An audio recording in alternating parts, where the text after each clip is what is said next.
আমি তোমাদের সমস্ত যুবককে হাত জোর করে অনুরোধ করলাম, দোস্ত আমার, তোমরা আল্লাহর নাফরমানি ছেড়ে দাও, মোবাইলের আসক্তি ছেড়ে দাও, নারীর লোভ ছেড়ে দাও। বন্ধু, আমি যদি পারতাম তোমাদের প্রতিটা যুবককে বুকে জড়াইয়া বলতাম, আমার যদি সুযোগ হইতো তো আমি চোখের পানি ফেলে বলতাম।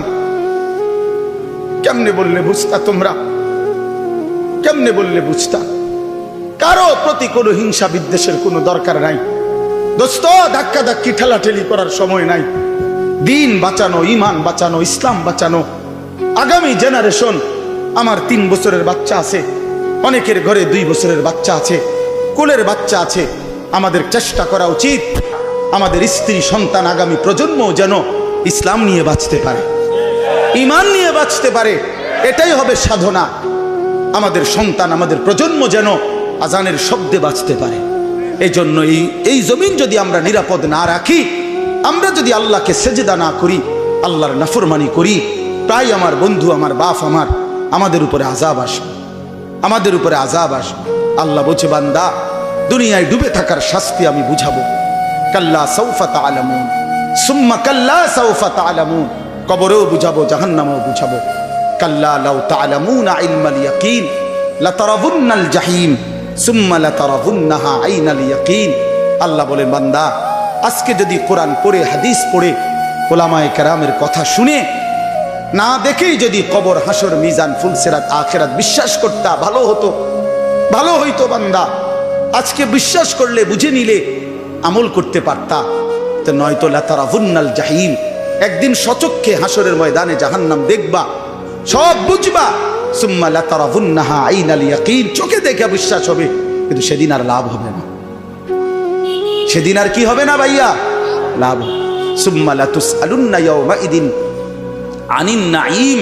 আল্লাহ বলেন, আমি কিন্তু সেদিন হাসরের ময়দানে নিয়ে বান্দা তোমার জীবনে যা কিছু নিয়ামত দিয়েছি, আসমান, জমিন, চন্দ্র, সূর্য, গ্রহ, নক্ষত্র, আলো, বাতাস, রোদ, বৃষ্টি, হাসি, কান্না, আনন্দ, বেদনা, স্ত্রী, সন্তান, ছেলে, মেয়ে, গাছ, ফুল, ফল, ফসল, তোমার চোখের পলক, হাতের নড়াচড়া, তোমার নিঃশ্বাস, এক ফোঁটা পানি, এক লোকমা খাবার। আল্লাহ বলেন, আমি যা দিয়েছি, আমি বান্দা প্রতিটা নিয়ামতের কি হক আদায় করছো আমি জিজ্ঞেস করি। হায় বান্দা, 60 বছর বয়স, আজও আখিরাতের পুঁজি করি। 30 বছর, আজও আখিরাতের পুঁজি করি। এরই মধ্যে তো একদিন কবরেই পৌঁছে যাবা। কবরেই, এই যে দেখেন কবরবাসীদের রুহের মাগফিরাত কামনায় মাহফিল। আমি এই জন্য এই আয়াত করছি। পুরা কোরআনুল কারীমের মধ্যে এই একবারই কবর এই শব্দটা আছে এই সূরার মধ্যে একমাত্র। হাত্তা জুরতুমুল মাকাবির, এই কবরস্থান, কবর, এই কথাটা কোরআনের এই সূরাতেই আছে। আল্লাহ তাআলা বলেন, বান্দা, দুনিয়ার লোভে ডুবে আখিরাতকে ভুলে তুমি বাড়ানোর নেশা, তোমার প্রতিযোগিতা, আরো চাই, আরো চাই, আরো চাই, আরো চাই, এটা তো একদিন তোমার কবরস্থানেই পৌঁছায় দিল, কবরস্থানে পৌঁছায় দিল। আমার বাপ, আমার বন্ধু, আমার জওয়ান সাথী, সবাই নিয়ে ভাবি, আমিও, আপনিও, ইনসাফের সাথে। দুনিয়া আমারে কি পরিমাণ ব্যস্ত করে দিল। 60 বছরের বয়স্ক মানুষ, 70 বছরের বয়স্ক মানুষ, হিসাব শুধুই দুনিয়া, হিসাব করতেছে এখনো দুনিয়া। দুনিয়া মিলছে খুশি, দুনিয়া মিলে নাই খুশি নেই। যখন দুনিয়া মোটামুটি ঘুষাইতে পারছে তৃপ্ত, আর দুনিয়া ঘুষাইতে পারে নাই অতৃপ্ত। অসংখ্য মানুষকে শুনবেন, দুনিয়া ঘুষাইয়ে ফেলছে। 3টা ছেলে বিদেশ পাঠাইছি হুজুর, 4টা মেয়ে বিয়ে দিছি, বাড়িতে একটা বিল্ডিং করছি, 4টা রুম, ভিতরে 2টা বাথরুম, আল্লাহর রহমতে রাস্তার লগে কুদুর জায়গা কিনছি, ব্যাংকেও কিছু টাকা পয়সা জমছে, বাজার সদাই কইরা খাইয়া পইরা আল্লাহর রহমতে আপনাকে দোয়ায়, 10 জনের দোয়ায় ভালো আছে, খালাস, জিন্দেগি মিলে গেছে, জীবনের টার্গেট অর্জন হয়ে গেছে। চাচা তৃপ্ত, 60 বছরের বয়স্ক বাবা তৃপ্ত হয়ে গেছে, তার পৃথিবীতে আসার উদ্দেশ্য অর্জন হয়ে গেছে। পৃথিবীতে আসছিল ফোলাদ বিদেশ পাঠাইছে, পৃথিবীতে আসছিলেন মেয়ে বিয়ে দিতে, মেয়ে বিয়ে দিছে। দুনিয়া আসার 60 বছরের একটা টার্গেট ছিল, একটা বিল্ডিং করবে, বিল্ডিংটা হইছে, আলহামদুলিল্লাহ। তো চাচা কবর, হাসরের ময়দান, ফুলসেরাত, মিজান, আমল নামা, জান্নাত জাহান্নাম, এগুলো কার জন্য? এগুলো কার জন্য? এগুলো কার জন্য? কই সেগুলোর কথাতে বললেন না? ইয়ালামুনা যাহিরাম মিনাল হায়াতিদ দুনিয়া, দুনিয়া তো খুব বুঝলা বান্দা, ওহুম আনিল আখিরাতি হুম গাফিলুন, আখিরাতের ব্যাপারে তো গাফিল হয়ে রইলা। যুবক ছেলে, তোমাদের হালাত কি? তোমরা মনে করছো তোমাদের লজ্জাস্থানের যৌনতার একটা শাহওয়াত আছে, চাহিদা আছে, এই চাহিদাটা যদি পূরণ হয়, নারী, ছবি, বন্ধুদের অসৎ আড্ডা, মোবাইলের অস্থির ছবি, এই জেনা ব্যভিচারের যে কোনো সুযোগ কিংবা কোনো অসভ্যতা নোংরামির কোনো সুযোগ পাইছ, জীবন উপভোগ করতেছ, খালাস খালাস। কোথায় নামাজ, কোথায় আখেরাত, কোথায় মৃত্যু, কোথায় কবর? আহা বাফ, কিছুই মনে করে না, কিছুই মনে করে, কিছুই মনে করে। এরই নাম জিন্দিগি, এরই নাম মুসলমান। এখানেই জীবনের সমাপ্তি, আর কিছু নাই। কবর বলতে কিছু নাই, আখেরাত বলতে কিছু নাই। আল্লাহ তাআলা বলেন, বান্দা আল্লাহকুমুত তাকাসুর, আহা বান্দা, দুনিয়ার নেশা তো তোমাদেরকে ভুলায় দিল আখেরাত। হাত্তা জুরতুমুল মাকাবির, এরই মাঝে তো একদিন কবরেই পৌঁছে গেল। একদিন কবরে পৌঁছে তুমি তো উপলব্ধি করবা, কাল্লা সাউফা তা'লামুন সুম্মা কাল্লা সাউফা তা'লামুন। আল্লাহ তাআলা বলে, বান্দা শোনো, সাবধান, কাজটা ভালো করলা না, দুনিয়ায় ডুবে গেলা, আখেরাত ভুলে গেলা। সাউফা তা'লামুন, দুইবার বলছে একটা কথা আল্লাহ, অল্প সময়ে তুমি জানতে পারবা, অল্প সময়ে তুমি জানতে পারবা। তাফসীরের মধ্যে লিখছে দুইবার কেন বললো আল্লাহ? আল্লাহ বলেন, হে নাফরমান বান্দা, তোমারে আমি একবার কবরে আযাব দিয়া বুঝাবো তোমার এই নাফরমানির পরিণতি কি, আরেকবার হাসরে নিয়া জাহান্নামের আযাব দিয়া বুঝাবো তোমার এই নাফরমানির পরিণতি কি। তুমি সেদিন বুঝবা বান্দা, আমার কবর কি, আমার আখিরাত। রাসূলুল্লাহ সাল্লাল্লাহু আলাইহি ওয়াসাল্লাম বলেন, নাফরমান যখন কবরের প্রশ্নের জবাব দিতে পারবে না, তো আল্লাহ তাআলার পক্ষ থেকে ফেরেশতাদেরকে বলবে, আফরিশুহু মিনান নার ওয়ালবাসুহু মিনান নার ওয়াফতাহু লাহু বাবান ইলান নার। আমার বান্দার কবরের মধ্যে জাহান্নামের বিছানা বিছিয়ে দাও, জাহান্নামের পোশাক পরিয়ে দাও, জাহান্নাম বরাবর দরজা খুলে দাও। ফেরেশতারা এই তিনটা কাজ করে এই ফেরেশতারা সরে যাবে। আল্লাহর নবী সাল্লাল্লাহু আলাইহি সাল্লাম বলেন, কবর তখন তাকে একটা চাপ দিবে, এই চাপে এই ব্যক্তি ডান পাশের মাটি বাম দিকে, বাম দিকের মাটি ডান দিকে, এইভাবে আইসা চাপ মারবে। আল্লাহ রসুল বলে, ডান পাশের হাড্ডি পাঁজরের এই সাটনার হাড্ডি ভাঙ্গা বাম দিকে ঢুকে যাবে, বাম দিকের গুলো ডান দিকে। উদাহরণ দিয়ে বুঝাইছে নবী, হাত্তা তাখতালিফা আদলাউহু, এইভাবে দুই আঙ্গুল যেমন একটা আর একটার মধ্যে ঢুকে যায়, হাড্ডি পাঁজরের গুলো এইভাবে একটা আর একটার সাথে ঢুকে যায়। আল্লাহ নবী সাল্লাল্লাহু আলাইহি সাল্লাম বলেন, ওয়া ইউকাইয়াদু লাহু মালাকুন আবকামু ওয়া আসাম্মু ওয়া আ'মা। তার কবরে এরপরে নাফরমানের কবরে একজন ফেরেশতা পাঠানো হবে। এই ফেরেশতা তিনটা গুণ, এই ফেরেশতা বোবা, এই ফেরেশতা বধির, এই ফেরেশতা অন্ধ। সে কথাও বলতে জানে না, কানেও শোনে না, চোখেও দেখে না। আল্লাহ রাসূল বলেন, ফায়ুদরাবু লাহু বিমিথরাকাতিন মিন হাদিদ। এই ফেরেশতা তখন তাকে লোহার গুর্জ, লোহার হাতুড়ি দিয়ে নাফরমানের বারবাতান বাইনা উযুনাইহি, দুই কান বরাবর মাঝখানে আঘাত করবে। এক একটা আঘাতে ফায়াসিহু সাইহাতান, নাফরমান এভাবে চিৎকার করবে, ইয়াসমাউহা মান ইয়ালিহি ইল্লা সাকালাইন, মানুষ এবং জিন ব্যতীত আল্লাহর কসম গোটা সৃষ্টি এই নাফরমানের আওয়াজ শুনতে পাবে, চিৎকার শুনতে। দোস্ত আমার, বন্ধু আমার, ছেলেরা আমার, জিন্দিগি বড় বেশি রঙিন মনে করছো তুমি। 18,000 টাকার একটা মোবাইলের কাছে হেরে গেলাম মুসলমানের ছেলে। মাত্র 20,000 টাকা দামের একটা মোবাইলের কাছে এত সুন্দর জীবন শেষ করে দিল। ভুল করলাম, অল্প টাকায় বেচা গেলাম, অল্প কয়টা টাকায় হেরে গেল। বেঈমান তোমারে হারায় দিল। ইহুদি, খ্রিস্টান, নাস্তিক, মুরতাদ একটা নারীর উলঙ্গ ছবি অথবা অর্ধ উলঙ্গ ছবি দিয়া যারে তুমি ধরতেও পারো না, ছুঁইতেও পারো না, শুধু ছবি দেখাইয়ে তোমারে শেষ করে দিল। তোমার দুনিয়াও নষ্ট করে দিল, আখেরাতও নষ্ট করে দিল। হায় হায়, এর চাইতে বড় ব্যর্থতা আর কিছু হইতে পারে? আমার কথা মনে রাখো বাপ আমার, প্রিয় বন্ধু আমার, সন্তানরা আমার, ছেলেরা আমার, ভাই আমার, যুবক, আমি যদি আর কোনোদিন বলতে নাও পারি, এই একবারই বলি, এতটা সুন্দর জীবন নষ্ট করে দিও না ভাই, এতটা সুন্দর জীবন নষ্ট করে দিও না ভাই, মেহেরবানি করে বরবাদ হইও না, চরিত্রহীন হইও না। কোরআনুল কারীমের মধ্যে আছে, আল্লাহ তাআলা বলেন, নারীর সাথে অবৈধ সম্পর্ক স্থাপনকারী ব্যভিচারী, এই জিনাখোর, আল্লাহর কসম আল্লাহ বলছে, ইউদাআফ লাহুল আযাবু ইয়াউমাল কিয়ামা। ব্যভিচারী, জেনাকারী, ব্যভিচারী। মনে রাখবা ছেলেরা, নারীর সাথে কেউ যদি কথা বলে, সেও চোখের জেনা করে। নারীকে যদি কেউ হাত দিয়ে ধরে, স্পর্শ করে, সে হাতের জেনা। কথা বললে জবানের জেনা, কানে শুনলে তার কথা ভিন নারীর আওয়াজ, অথবা তার ভালোবাসার বিশ্রী কথাবার্তা, অবৈধ কথা, তো এটা কানের জেনা। তার সাথে পায়ে হেঁটে এগিয়ে গেলে পায়ের জেনা। অন্তর দিয়ে কল্পনা করলে নারীকে নিয়ে, অন্তরের জেনা।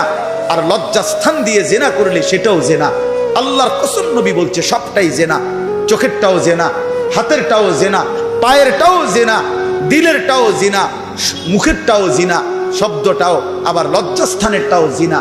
অতএব যে কোনো স্বামী স্ত্রীর সম্পর্ক ব্যতীত ভিন নারী, ছবি হোক বাস্তবে হোক, নারীর সাথে যার সম্পর্ক, আল্লাহর কসম, রব্বে কাবার কসম, সে ব্যভিচারী, লম্পট, দুশ্চরিত্র, জেনাকার। আর আল্লাহ বলছে, আমি তোরে ডবল ইউদাআফ অর্থ ডবল রিডবল শাস্তি দেব কিয়ামতের দিন।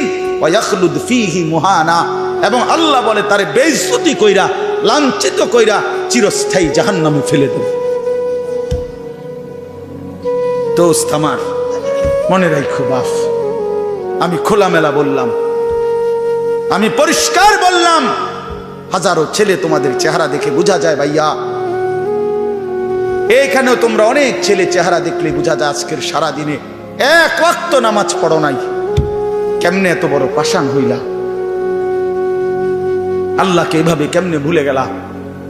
কেমনে ভুলে গেলা? কেমনে ভুলে গেলা? কোরআন শরীফের আমি দুইটা কথা বলি। একটা কোরআন শরীফের আয়াত আছে, আমার বাপ আপনাদেরকেও শুনাই, আপনারা আপনাদের ছেলেদেরকে বইলেন। প্রয়োজনে ছেলেটাকে হাতে ধরে একটাবার চোখের পানি ফেলেন, মেয়েটারে হাতে ধরে চোখের পানি ফেলেন। আল্লাহ কোরআনে বলছে, ফাবি আইয়ি হাদিসিম বাদাহু ইউমিনুন। 29 নম্বর পারায় সূরা মুরসালাতের মধ্যে এই আয়াতটা আছে। আল্লাহ বলে, বান্দা, এই 30 পারা কোরআন আমি নাজিল করেছি, আমার সর্বশ্রেষ্ঠ কথা এগুলো। 23 বছরে আমি আমার রাসূলের কাছে এগুলো নাজিল করেছি তোমাদের জন্য। এক একটা কথা বান্দা কোরআনুল কারীমের মধ্যে আমি বারবার বলছি, আকিমুস সালাহ, আকিমুস সালাহ, আকিমুস সালাহ। 80 বারের চাইতে বেশি বলছি। ইয়া আইয়ুহাল্লাযীনা আমানু, হে ঈমানদারগণ, হে ঈমানদারগণ। 89 বার, 8, 9, 89 বার আল্লাহ এই শব্দ দিয়ে আমাদেরকে ডেকেছেন, হে ঈমানদারগণ, হে ঈমানদারগণ, হে ঈমানদারগণ। 89 বার ডাকছে। 80 বারের চাইতে বেশি নামাজের কথা আল্লাহ বলছে, ইত্তাকুল্লাহ, ইত্তাকুল্লাহ, ইত্তাকুল্লাহ, ইত্তাকুল্লাহ। আল্লাহকে ভয় করো, আল্লাহকে ভয় করো, আল্লাহকে ভয় করো। ওয়াইলুন ইয়াউমাইদিল লিল মুকাদ্দিবিন। সূরা মুরসালাতের একটা সূরাতে 10 বার, এক সূরার 50টা আয়াতের মধ্যে 10 আয়াতে এক কথা আল্লাহ 10 বার বলছে যে, বান্দা, তোমরা যারা নাফরমান, মিথ্যাবাদী, সেদিন আখিরাতে তোমাদের জন্য জাহান্নাম, জাহান্নাম, জাহান্নাম, জাহান্নাম, জাহান্নাম 10 বার বলছে। তো আল্লাহ বলতে চাচ্ছে, বান্দা, এতবার বললাম, এতভাবে বললাম, এত বড় শ্রেষ্ঠ কোরআন নাজিল করলাম, তুমি বান্দা এবার আমারে বলো যে, বান্দা, আমি আর কতবার বললে, আর কেমনে বললে, আর কোন কিতাব নাজিল করিলে এক একটা কথা আর কতবার বললে তুমি আমারে মানতা? তুমি বলো, বলো মুসলমানের সন্তান, আর কতবার বললে তুমি নামাজ পড়তা? এই কথা যখন তোমার সামনে হাসরের ময়দানে ভাবে আল্লাহ জিজ্ঞেস করবে যে আর কতবার বললে বান্দা তুমি আমারে সেজদা করতা, কি জবাব দিবা বাপ? আর কতবার বললে তুমি সুদ ছাড়তা? 30 বছর মুসলমান সুদ খায়, 30 বছর টানা মুসলমান মিথ্যা বলে, 30 বছর মুসলমান প্রতিদিন ওজনে কম দেয়, এটা মুসলমান? 30 বছর ধরে মুসলমানের ঘরে প্রতিদিন রঙিন টেলিভিশনে নাচ গান নর্তকীর ছবি চলে, প্রতিদিন টেলিভিশন চলবে, এটা জিন্দেগি? এটাই জীবন? 60 বছর বয়স আপনি এখনো বিড়ি সিগারেট খাবেন, এটাই কথা ছিল? 60 বছর বয়স এখনো আপনি চা দোকানে টেলিভিশন দেখবেন, এই কি কথা ছিল চাচা? আহা, কবরে যাবেন কোন দিন? তাইলে মরণের কথা মনে পড়বে কোন দিন? যুবক ভাই বলো, 365 দিনে একটা বছর কোনোদিন ফজরের নামাজ পড়লা না, এ কেমন জিন্দিগি তোমার? তুমি আল্লাহরে এতটা ভোলা কেন ভুলে গেলা? এভাবে ছেড়ে দিলা কেন ভাই আমার? এই হলো একটা প্রশ্ন। আরেকটা প্রশ্ন হলো, লাকাদ মান্নাল্লাহু আলাল মুমিনিনা ইজ বাআসা ফীহিম রাসূলাম মিন আনফুসিহিম। আমার এটুকু কথা মনোযোগ দিয়ে শুনেন সবাই। নবী সাল্লাল্লাহু আলাইহি সাল্লামের ব্যাপারে আল্লাহ বলছে, বান্দা, হে আমার ইমানদার বান্দা, এই পৃথিবীর সমস্ত নিয়ামত আমি দিয়েছি সবার জন্য। আসমান জমিন চন্দ্র সূর্য আলো বাতাস রোদ বৃষ্টি হাসি কান্না আনন্দ বেদনা স্ত্রী সন্তান গাছ ফল ফুল ক্ষেত ফসল টাকা পয়সা জায়গা জমি, এগুলো তো আমি সবাইকে দিছি। কিন্তু তোমরা ইমানদারগণ শোনো, আমি মহান আল্লাহ রাব্বুল আলামিন তোমাদের জন্য একজন আলাদা আমার সর্বশ্রেষ্ঠ রাসূল, কলিজার টুকরা, আমার সবচেয়ে প্রিয় মাহবুব, আমার বন্ধু, আমার আখিরি রাসূল নবী মুহাম্মদুর রাসূলুল্লাহ সাল্লাল্লাহু আলাইহি সাল্লাম, তাকে আমি তোমাদের জন্য দিয়েছি। এটা আমার সর্বশ্রেষ্ঠ নিয়ামত। বলেন আলহামদুলিল্লাহ, বলেন আলহামদুলিল্লাহ। তো আল্লাহর নবী সাল্লাল্লাহু আলাইহি সাল্লাম, আপনাদের কাছে এই কথাটা বলি, যুবক ভাই তোমাদের কাছেও বলি, হাসরের ময়দানে মনে রাখো ভাইয়া, নবী সাল্লাল্লাহু আলাইহি সাল্লাম উম্মতের আমলনামা দেখবে, উম্মতের আমলনামা দেখবে নবী। আর দেখা নবী সাল্লাল্লাহু আলাইহি ওয়াসাল্লাম উম্মতের এই আমলনামা হাতে নিয়ে যখন দেখবে, পৃষ্ঠার পর পৃষ্ঠা, ফজরের নামাজ নাই, 30 বছর মিথ্যা বলে, 30 বছর সুদের লেনদেন, 40 বছর হারামের ব্যবসা করছে, কোনোদিন 5 ওয়াক্ত নামাজ পড়ে নাই, স্ত্রী পর্দা করে নাই, ছেলেটা নামাজ পড়ে নাই, ঘরের মধ্যে অনবরত টেলিভিশন চলছে। প্রিয় ভাই আমার, বাপ আমার, আল্লাহ নবী সাল্লাল্লাহু আলাইহি সাল্লাম সেদিন চোখের পানি ফেলবে আর বলবে, উম্মত এটা কি আমলনামা নিয়ে আসছে? উম্মত তুমি আমার এত বড় বেইজ্জতি কেমনে করলে? আমি 23টা বছর তোমাদের জন্য কেঁদেছিলাম, সারা রাত এশার নামাজের পরে নবী দাঁড়াইছে কানতে কানতে, ফজরের আজান পর্যন্ত নবী উম্মতের জন্য দোয়া করছে আর চোখের পানি ফেলছে। তায়েফের পাথরের আঘাতে পিঠটা ছিদ্র করে ফেলছি, ক্ষুধার কষ্টে পেটে পাথর বেঁধেছিলাম, উহুদের দান দান শহীদ করা রক্ত নিয়ে উহুদের ময়দানে পড়েছিলাম বেহুশ হয়ে, ঘরের চুলায় 3 মাস আগুন জ্বলে নাই। এত কষ্ট, এত চোখের পানি, এত ক্ষুধার কষ্ট, এত রক্ত, বিনিময়ে উম্মত এটা কি নিয়ে আসলো? নামাজ কই, সেজদা কই, রুকু কই, ফজর জোহর আসর মাগরিব এশা কই, হারাম থেকে বাঁচা কই, হালাল উপার্জন কই, জিকির কই, তেলাওয়াত কই, আমার সুন্নত কই? কেমনে এমনি ভুলে গেলা উম্মত? আমার এত বড় বেইজ্জতি কেমনে করলা? আমার এত বড় অপমান কেমনে করলা? কি জবাব দিবেন বলো ভাই? আমার কথা শেষ ভাই, কি জবাব হইতে পারে তখন? আল্লাহ তাআলা বলবেন, আল্লাহ তাআলা বলবেন, বান্দা আমি আর কেমনে বললে তুমি মানতা? নবী বলবেন, উম্মত আমি আর কত চোখের পানি ফেললে তুমি আমার কথা মনে করতে? আর কত রক্ত ঝরাইতাম আমি? 23টা বছর আমি শুধুই কাঁদছি, শুধুই কাঁদছি, সারা রাত কেঁদেছি। ভাই আমার, দোস্ত আমার, বন্ধু আমার, নওজোয়ান ছেলেরা আমার, নষ্ট হইও না।